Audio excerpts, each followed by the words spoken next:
ఒకవేళ మీరు స్పేస్లో గంట సేపు గడిపి తిరిగి భూమి మీదకి వస్తే ఇక్కడ 10 సంవత్సరాలు గడిచిపోయి ఉంటే? ఇది సైన్స్ ఫిక్షన్ కాదు, ఇది నిజం.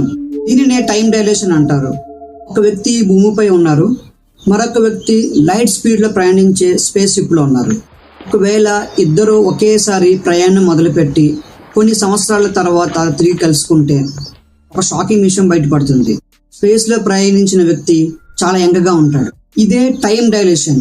సింపుల్గా చెప్పాలంటే మీరు ఎంత వేగంగా ప్రయాణిస్తే మీకు టైం అంత స్లోగా తిరుగుతుంది. మీరు ఎంత బలమైన గ్రావిటీ దగ్గర ఉంటే మీకు టైం అంత నెమ్మదిగా నడుస్తుంది.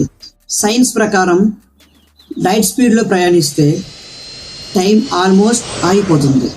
అందుకే స్పేస్ ట్రావెల్లో మనుషులు ఫ్యూచర్లో టైం ట్రావెల్ చేయగలరని సైంటిస్టులు చెప్తున్నారు.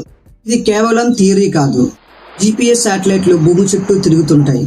వాటి యొక్క టైం భూమి మీద ఉన్న మనుషుల వాచ్లో ఉన్న ఒక టైం తేడాగా ఉంటుంది. తేడాని మనం సరిచేయకపోతే మన ఫోన్లో ఉన్న లొకేషన్ కూడా రాంగ్ చూపిస్తుంది. ఒకవేళ ఫ్యూచర్లోకి స్పేస్ ట్రావెల్లో ప్రయాణించి తిరిగి భూమి మీదకి వస్తే మనకు కొన్ని సంవత్సరాలు గడిచిన భూమిపై ఉన్న వారికి దశాబ్దాలు గడిచిపోయి ఉంటాయి. అంటే మనమే మన ఫ్యూచర్లోకి వెళ్ళినట్లే. అయితే ఒక ప్రశ్న, మనం టైంని కంట్రోల్ చేయగలిగితే మన ఫ్యూచర్ని మార్చగలమా, లేక టైమే మనల్ని కంట్రోల్ చేస్తుందా?